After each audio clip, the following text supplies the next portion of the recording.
The sun hung low over the hills, painting the sky in golden hues as its light bathed the vibrant village below. Nestled amidst the rolling greenery of West Africa, the village buzzed with life. Clay huts with thatched roofs stood proudly in circular clusters, their walls adorned with colorful symbols of protection and prosperity. Surrounding the village were dense, ancient forests, their towering trees whispering secrets to the wind. The elders spoke of spirits that lived within, guardians and tricksters who watched over their people, or tested them, depending on the day. Children played in the open fields, their laughter mingling with the rhythmic pounding of drums from the village square. Smoke from cooking fires curled into the air, carrying the aroma of spiced stews. This was a place steeped in tradition, where every corner echoed with stories passed down through generations. The drumming intensified as the entire village gathered to celebrate a union. Women in bright, patterned fabric danced with graceful movements, their beads clinking in harmony with their steps. Men clapped and sang, their deep voices resonating in a melody that spoke of joy and unity. At the heart of it all stood Ajani, a tall and sturdy man with kind eyes that seemed to reflect the very soil he worked. His smile was as warm as the sun, and his voice carried a softness that belied his strength. Ajani's hands, calloused from years of farming, now trembled slightly as he adjusted his ceremonial robe. Today, he would marry Zola, the woman who had captured not only his heart, but the admiration of the entire village. "Brother," Kofi, his closest friend, clapped a hand on his shoulder. "You look like you've never held a hoe in your life. Relax, it is your day. You've earned this happiness." Ajani chuckled, shaking his head. "It is not the work I fear, Kofi. It is the weight of the future, a family to care for, a home to build. But with Zola by my side, I feel unstoppable." Kofi's smile faltered briefly, but he said nothing. Instead, he motioned toward the square, where Zola had just arrived. Zola stepped into the circle of dancers, her presence like a soft breeze that stilled the air. Her beauty was undeniable, skin as smooth as polished ebony, eyes that held secrets older than the hills, and a smile that seemed to promise both warmth and mystery. She moved with the grace of a gazelle, her beaded adornments catching the sun's light. Whispers spread like ripples on a pond. "Have you ever seen such elegance? She is not from here, though. Where did she come from? Does it matter? Look at her. She's a queen among us." As Zola joined Ajani, her gaze locked onto his. For a moment, the world seemed to fade, leaving only the two of them. Yet, in the crowd, Elder Duma watched with a furrowed brow. The old man leaned heavily on his carved staff, his weathered face a map of years lived and wisdom earned. When the crowd's noise ebbed, Elder Duma's voice rose above it, steady and commanding. "Ajani, my son," he began, his tone heavy with the weight of unspoken truths. "You have chosen a path of love, and we rejoice with you. But love is not blind. It sees and understands. Do you know the roots of the tree you wish to graft into your own?" Ajani's brow furrowed, his voice calm but resolute. "Elder, I know her heart. Is that not enough?" Duma's gaze sharpened. "A tree without deep roots may topple in the storm. Beware, Ajani, that beauty does not blind you to truth. Traditions exist for a reason." Zola's smile wavered, but she said nothing, her hands gripping her ceremonial cloth tightly. The drumming resumed, but a faint unease settled over the square. The wedding ceremony began under a sky that now seemed tinged with uncertainty. As the unity flame was lit, a sudden gust of wind howled through the crowd, extinguishing it. Gasps rippled through the villagers. "An omen?" someone whispered. Above, a crow circled, its harsh caw breaking the tension. Ajani's mother clutched her chest, muttering prayers under her breath. Yet Ajani, standing tall beside Zola, raised his voice. "The wind tests us, as life will. but our flame will burn brighter for it." With those words, he relit the flame, and the ceremony continued. But the unease lingered, like a shadow just beyond the light. Later that evening, as the couple sat together under the stars, Ajani held Zola's hand. "Do not let the whispers trouble you," he said softly. "We will face all storms together." Zola hesitated, her eyes fixed on the horizon. "You are kind, Ajani. Too kind, perhaps. But storms, they do not always pass easily." Before Ajani could respond, villagers passed by, their murmurs audible in the quiet night. "Did you see that crow? And the flame? The elder's warning." Perhaps he was right. Ajani's jaw tightened, but he said nothing, pulling Zola closer instead. In the distance, the forest seemed to hum with life, its shadows dancing under the moonlight. The sun rose gently over the village, its golden light casting long shadows on the land. Ajani and Zola walked hand in hand through their farm, their laughter mixing with the morning breeze. Zola's presence had brought warmth to Ajani's life, and their love seemed to blossom with every passing day. The villagers often paused to admire them, calling them a perfect pair. "You have given me more joy than I thought possible," Ajani said, squeezing Zola's hand. "And you have shown me a life I never dreamed of," Zola replied, her smile radiant.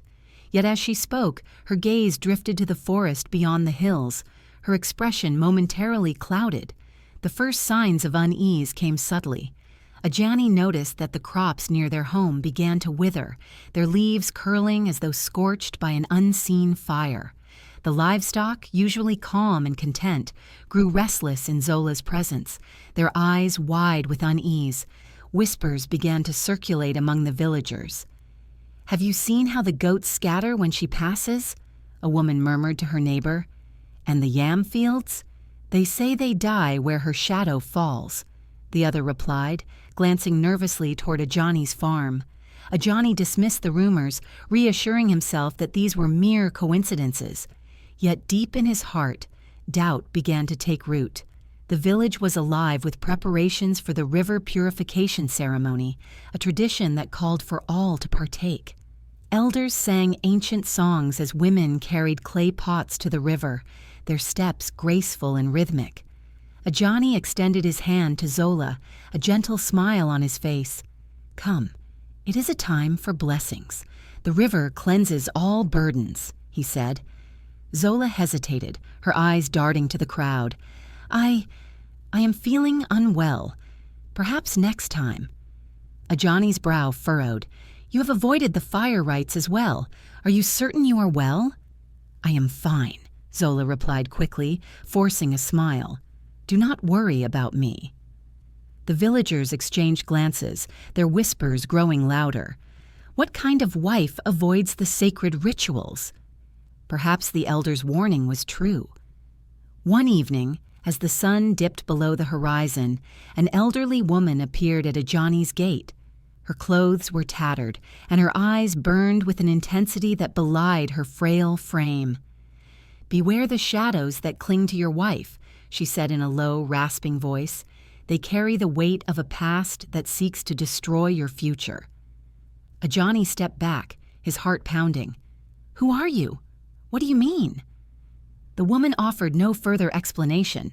She turned and disappeared into the night, leaving Ajani with a heavy sense of unease. Days later, Kofi came to visit, his expression serious. He sat across from Ajani, his eyes scanning the room as though searching for unseen dangers. "Ajani, my friend," Kofi began, his voice low, "I must speak plainly. There is something unnatural about Zola. The village talks of curses and misfortune. Even I have seen the signs." Ajani slammed his hand on the table, his voice rising. "You dare question my wife? She is the light of my life, Kofi. Do not let fear poison your mind." "I only speak out of concern," Kofi replied, his tone steady. "Look around you. The crops, the animals, the whispers. Can you truly ignore it all?" Ajani turned away, his fists clenched. Doubt gnawed at him, but his loyalty to Zola held firm. That night, Ajani was woken by Zola's cries. She thrashed in her sleep, her face contorted in anguish. "No, please, no!" she screamed, her voice echoing through the room. Ajani shook her awake, his heart racing. "Zola, wake up! What is it?" Her eyes flew open, filled with tears. She clung to Ajani, trembling. "It was just a dream," she whispered. "Just a dream." But Ajani noticed the faint marks on her arms, as though someone had gripped her tightly. He said nothing, holding her until she fell back into a fitful sleep. The following weeks brought more hardship.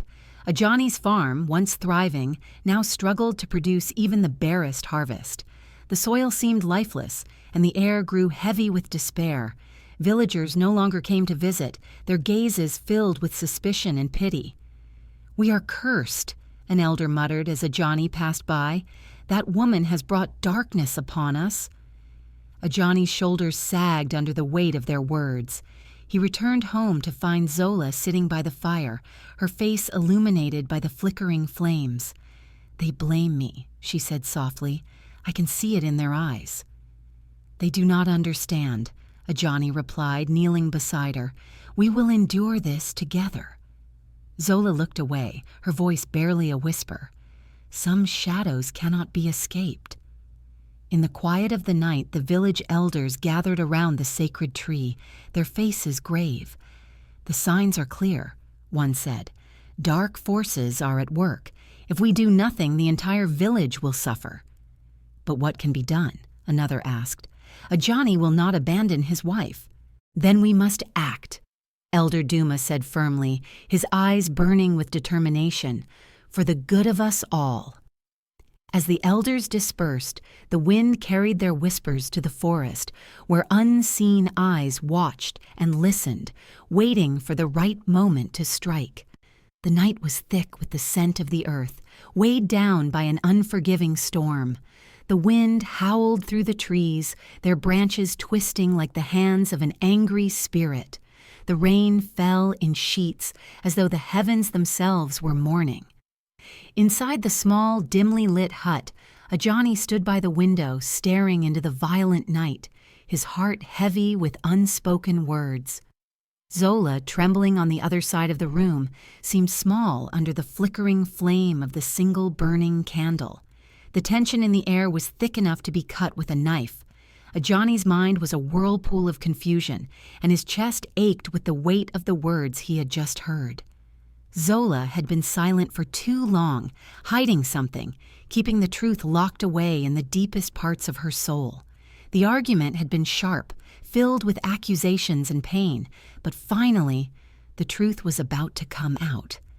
Zola's voice, barely above a whisper, broke the silence. "Ajani, there is something I must tell you, something that has been with me for many years." Ajani turned slowly, his eyes hard, filled with a storm of their own. "What is it, Zola? What have you been hiding from me all this time?" Her eyes met his, and in them, Ajani saw a mixture of fear and sorrow. She took a deep breath, as though preparing herself for a great weight. "I am cursed," she said, the words tumbling from her lips like stones falling into the river. "I was born into a forbidden cult. We worship the dark forces, the ones that live in the shadows, and there is a mark on me, a mark that brings misfortune to everyone I love." Ajani's heart stopped for a moment. He couldn't believe what he was hearing. The woman he loved, the one who had always been the light in his life, had been part of something so dark, so dangerous. "A cursed past?" he repeated, his voice shaking with disbelief. "Zola, why didn't you tell me? Why didn't you trust me with the truth?" Zola, her hands trembling, slowly pulled back the sleeve of her dress, revealing her wrist. There, hidden beneath layers of cloth, was a symbol burned into her skin. It was an intricate, twisted design like a serpent coiled around a tree, its eyes glowing with an eerie, unnatural light. "This is the mark," she whispered, her voice choked with shame. "It is the symbol of the cult, and it has followed me my entire life. Every time I tried to escape, it brought disaster. Every person I loved, every person I touched, they've suffered." She looked up at him, her eyes filled with tears. "Ajani, you are suffering because of me." Ajani staggered back, his breath catching in his throat. The mark was real, and it was more than just a symbol. It was a curse that had latched onto her very soul, entwining itself with their lives, their love. "How long, Zola? How long have you carried this secret?" he demanded, his voice a low growl. The betrayal of secrets. Zola turned away from him, the weight of his words like a slap to her already broken heart. "I couldn't tell you," she whispered, her voice trembling. "I couldn't bear to see you look at me with disgust. I was afraid you would leave me, that you would hate me for what I've done." Ajani's fists clenched, his nails digging into his palms as he struggled to control the rage building inside him. "You've kept this from me. All this time, you've let me love you, and you never said a word about this curse, this darkness that has followed you like a shadow." His voice rose, filled with a raw pain that cut through the air like a knife. "I never wanted you to suffer," Zola said softly, as if the words themselves could bring some form of redemption. "I only wanted to protect you. I thought I could outrun it. I thought I could escape it." She turned to face him, her eyes filled with regret. "But the curse is stronger than I am. It always has been." Ajani's heart wavered, torn between betrayal and the deep love he still felt for her. "Why didn't you trust me, Zola?" he asked, his voice now a broken whisper. Zola stepped forward, her hands reaching for him, her voice filled with desperation. "Ajani, please forgive me. I was terrified. I was afraid that if I told you, you would leave me. But now I see that I should have trusted you. I should have believed that you could stand by me, even in the face of this darkness." She fell to her knees, her hands clasped in front of her heart. "Please, Ajani, I beg of you. I love you, and I never wanted to hurt you." Ajani stood there, his heart conflicted. The storm outside raged on, but inside, it was as though the world had gone silent. He could see the sincerity in her eyes, the deep regret in her voice, but the pain of betrayal still gnawed at him. "I don't know, Zola," he said, his voice barely above a whisper. "How can I trust you now? How can I believe that everything we've shared wasn't tainted by this curse?" Zola wept, her tears falling like raindrops against the dust of the earth. "I swear to you, Ajani, I never wanted this, but I am bound to it. And now I need you more than ever. I need your strength." Zola stood, wiping her tears away, her face grim. "There's more," she said, her voice shaking. "The cult. They've threatened me. They say that I must complete a dark ritual, a ritual that will bind me to them forever. If I refuse, they will curse not only me, but everyone I love. They'll bring destruction. They'll bring death." Ajani's heart pounded in his chest. "What kind of ritual?" he asked, his words heavy with dread. "A ritual that will bind me to the dark forces forever," Zola said, her voice filled with regret. "I don't want to do it, Ajani, but I have no choice. If I don't, the curse will destroy everything, everything we've built, everything I've loved. It will take you from me, too." Ajani clenched his fists, his mind racing. "Then we must find a way to stop it. We cannot let them have you." Ajani paced back and forth, his mind a whirlwind of emotions. He loved Zola, but the darkness she carried was a storm of its own. Could he walk this path with her, knowing the risks? Could he stand by her, knowing the cost of the cult's demands? "You're asking me to follow you into this darkness," he said slowly, his voice steady yet filled with uncertainty. "You're asking me to risk everything. The peace of our village, our lives, for a chance at breaking this curse." Zola nodded, her face pale, her eyes pleading. "I am asking you to stand with me, Ajani, to fight this together. If we don't, I will lose you, and the curse will take everything else." Ajani stopped pacing and looked at her, his heart torn between love and fear. "If I walk this path with you, Zola, there's no turning back. I will be bound to your fate. Are you sure? Are you truly sure?" Zola stepped forward, her hand reaching for his, her eyes filled with a glimmer of hope. "I am sure, Ajani.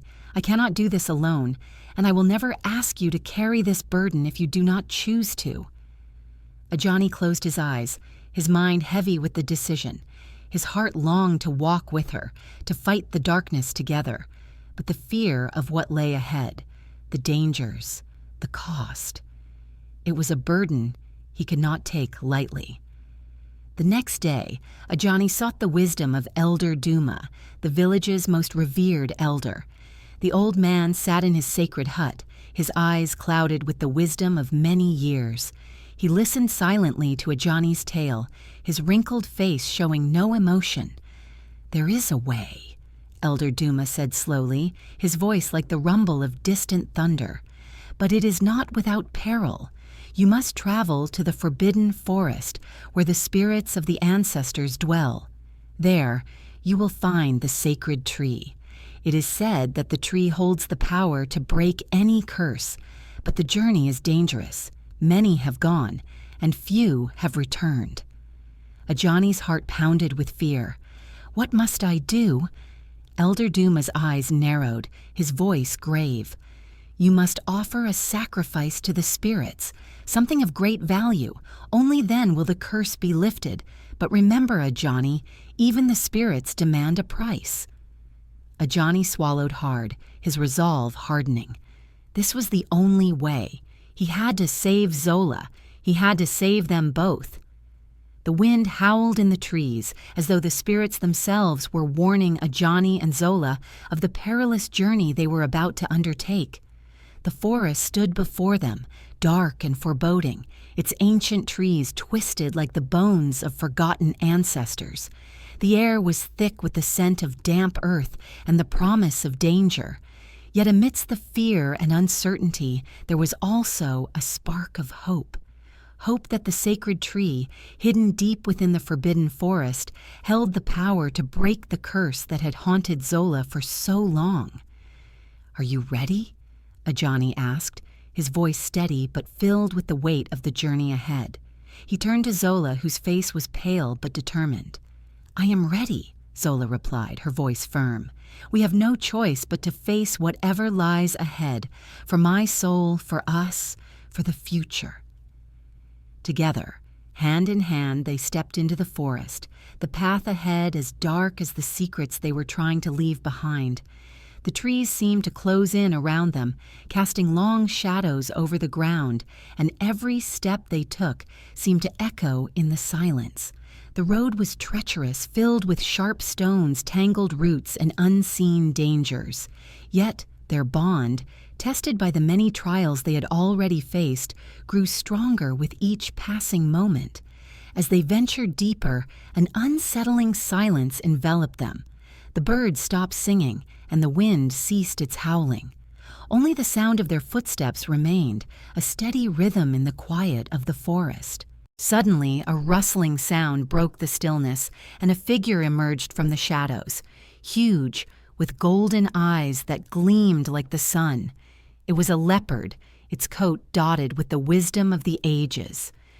"You seek what cannot be found easily," the leopard spoke, its voice deep and resonant, like the rumble of distant thunder. "The forest demands more than strength. It demands the courage to face your deepest fears." The leopard's eyes fixed on Zola. "Your fear is what binds you to the past.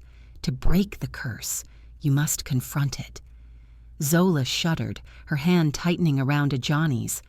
"But what if I cannot face it? What if the fear is too great?" The leopard tilted its head as though pondering the question. Fear is not defeated by running from it, but by embracing it, understanding it. It stepped closer, its eyes never leaving Zola's. "Only then will you be free." Ajani stepped forward, his voice strong. We will face it together. We will walk through this storm, no matter where it leads." The leopard nodded, its expression unreadable. "Then go. But remember, what you seek cannot be given. It must be earned." With those words, the leopard melted back into the shadows, leaving the couple standing in the stillness of the forest. The path ahead seemed clearer now, yet somehow more daunting. As they continued their journey, the thick shadows of the forest seemed to grow heavier, the air colder. The silence was broken only by the occasional creak of a tree or the rustle of leaves underfoot. After what seemed like an eternity, they came upon a small clearing where an old woman sat by a fire, her face lined with the wisdom of many years. "Welcome, travelers," the woman said, her voice soft but carrying the weight of prophecy. "You have come far, but your journey is far from over. The forest tests you, and the spirits watch closely." Ajani stepped forward, his heart heavy with the weight of their mission. "We seek the sacred tree," he said, "the one that can break the curse and save Zola." The old woman's eyes gleamed with understanding. "The curse you seek to break is not a simple thing. It is woven into the very fabric of your lives, a bond forged in the fires of the past. But there is hope," she continued, "for there is a prophecy that speaks of redemption, of sacrifice, and of rebirth." Zola's voice trembled. "What does the prophecy say?" The old woman's gaze grew distant as though looking into the past. "It speaks of a love so pure it can break the chains that bind the soul, but it also speaks of a cost. There must be a sacrifice, a giving up of something precious, something that cannot be replaced. The spirits demand balance, and only through that balance can the curse be broken." Ajani and Zola exchanged a look, their hearts sinking. The weight of the prophecy was heavy, but they knew they could not turn back now. "You must continue," the old woman said, her eyes sharp. "The forest is not done testing you. What lies ahead will be the hardest of all." With those words, the old woman vanished into the smoke of her fire, leaving the couple standing in the clearing, the firelight flickering in their eyes. The final test came at the heart of the forest, where the sacred tree stood tall, its bark glowing faintly in the dark. But they were not alone. A figure emerged from the shadows, a tall, imposing presence, draped in dark robes. His eyes were filled with an ancient malice. "I am the spirit of the cult leader," the figure said, his voice cold and commanding. "You seek to break the bond I have forged with her, but she belongs to me. She must submit to the cult's will or suffer eternal torment." Zola's heart raced as she faced the spirit. "I will not submit to you," she said, her voice defiant. "I am no longer bound by your chains. I belong to no one but myself." The spirit laughed, a sound like the rustling of dead leaves. "You think you can defy me? I am the one who controls your fate. You have no power here." Ajani stepped forward, his voice filled with righteous fury. "No," he said, his words cutting through the air like a blade. "Zola is not yours to control. She is mine, and I will not let you take her from me." The spirit's eyes narrowed. "Then you will both suffer." In that moment, as the spirit advanced, a light flashed from Zola's heart, a light fueled by the power of love, undying and pure. Ajani moved to her side, his hand clasped around hers. Together they stood against the spirit, their love a beacon in the darkness. "Your power is nothing," Ajani said, his voice strong and unwavering. "We face you with pure love, and that will break your curse." The spirit recoiled, as though struck by an unseen force. The air grew thick with energy, and the ground trembled beneath their feet. Slowly, the dark figure began to fade, his power dissipating like mist in the morning sun. As the spirit vanished, the forest around them seemed to breathe. The trees stretched their limbs towards the sky, and the air grew warm with the light of 1,000 unseen stars. The sacred tree before them glowed brightly, its bark now golden, the curse finally broken. Zola fell to her knees, tears streaming down her face. "It's over," she whispered, her voice filled with wonder and relief. Ajani pulled her close, his heart filled with joy. "It's over. We are free." The ground beneath them seemed to hum with life, and the spirits of the forest whispered in the wind. The curse was lifted, and a new day had dawned, one of peace, renewal, and hope. The forest had changed. The trees stood taller, the air lighter, and the spirits, now free of their dark chains, blessed the land with their presence. The journey had been long, and the cost had been great, but in the end, love had triumphed. And as the sun set over the forest, Ajani and Zola stood together, knowing that their bond would never again be broken. The journey back to the village was one of quiet reflection for both Ajani and Zola. The trials they had faced in the forbidden forest had not only tested their love, but had carved a new path in their hearts, one where forgiveness, courage, and truth stood at the forefront. As they approached the village, the sky above them was painted with the warm hues of the setting sun, a reminder of the new beginning they had earned. The air was thick with anticipation, and the village, once a place of uncertainty and whispers, now stood as a beacon of hope. The sounds of children playing and the call of the marketplace filled the air as they entered the village. But as word spread of their return, the people gathered, their faces showing a mix of awe and curiosity. Ajani and Zola stood before them, changed, no longer burdened by the curse that had once chained Zola's soul. Zola's eyes, once heavy with sorrow, now gleamed with the light of wisdom and strength, and Ajani, his heart swelling with pride, stood by her side, knowing their bond had been tested and had emerged stronger than ever. A hush fell over the crowd as Elder Duma stepped forward, his presence commanding respect. His eyes, filled with the wisdom of ages, looked upon the couple with understanding. "You have returned, not as the people you were, but as those who have been humbled and transformed," Elder Duma said, his voice carrying through the gathered villagers. "You have faced the darkness of the spirit world and emerged from it, not unscathed, but stronger, wiser, and ready to give back to this land that gave you life." The villagers, who had once whispered behind closed doors, now stood in unity, acknowledging the strength of the couple before them. The journey had changed them all. Each person now saw the power of love and sacrifice in a new light. Zola, standing tall before the gathered people, spoke with a voice that resonated with the depth of her experience. "I have learned much," she began, her gaze sweeping over the villagers. "The forest, with its dark trees and ancient spirits, taught me that healing begins within. I once feared the truth of my past, but I now understand that it is only by embracing our past that we can heal the wounds of our souls." The villagers listened, captivated by her words. Zola continued, her voice steady. "I dedicate myself to this village, to you all, for the wisdom I have gained is not mine alone. It is for the healing of all, for the restoration of what was once broken."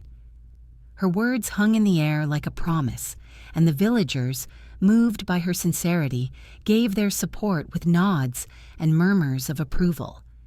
Zola had become more than just the woman who had once lived under the shadow of a curse. She had become a healer, a guide for the people. Elder Duma, his face serious yet warm, stepped forward once more. The firelight flickered in his eyes as he began to speak, his words carrying the weight of generations. "This tale," he said, "is one of great significance. It teaches us many things: bravery in the face of fear, the power of truth, and the strength of forgiveness. But above all, it is a story of love. Love that conquers darkness, that heals wounds, and that binds us together as one community." He paused, his gaze resting on Ajani and Zola. "You both have shown us that even in the deepest shadows, there is light. But that light comes not from running away from our fears, but from facing them, embracing them, and letting them transform us." The curse was not just a punishment, it was a lesson, one that you both learned with courage and grace. The villagers nodded, understanding the deeper lesson that had unfolded before them. Elder Duma's words were a reminder that every trial, no matter how painful, carried within it the potential for growth and transformation. As the days passed, the story of Zola and Ajani's journey was told and retold, woven into the fabric of village life. Around the fire, the elders spoke to the younger ones, passing on the tale as a timeless lesson. "A long time ago," an elder would begin, "there was a woman cursed by her own past, bound to the spirits of darkness. But she did not give in. She found her redemption not in running from her past, but in embracing it. And with the help of a love so pure, she broke the chains that bound her." This is a story of sacrifice, of facing fears, and of the power of love to heal even the deepest wounds. The children would listen with wide eyes, their hearts filled with wonder. The villagers, young and old, would gather to hear the tale, each finding something new in the story, whether it was the strength of Zola's resolve, the wisdom of Elder Duma's teachings, or the unwavering love between Ajani and Zola. The story lived on, a living testament to the resilience of the human spirit and the power of love to overcome even the darkest of curses. The village flourished once again, its people united by the lessons learned from the tale. The fields were plowed with renewed hope, the markets bustled with laughter, and the children played under the watchful eyes of their elders. The once divided community had found its strength in the shared experience of Zola and Ajani's journey. Their ordeal had taught them all that, no matter the hardship, there was always room for redemption, for growth, and for renewal. Ajani and Zola, now seen as the heart of the village, continued to work side by side, helping to rebuild what had been lost. Zola, with her newfound wisdom, tended to the sick and the wounded, her hands gentle yet firm. Ajani, ever by her side, helped lead the village with a steady hand, his heart full of gratitude for the love that had guided him through the trials. Together they had overcome the darkness, and in doing so, had restored the light to their community. The village, once burdened by fear and whispers, had become a place of hope, unity, and strength, a place where love, sacrifice, and courage were the true guiding forces, and the lesson of their tale would live on, passed down through generations, a reminder that even in the darkest times, there is always a way to heal, to forgive, and to find redemption.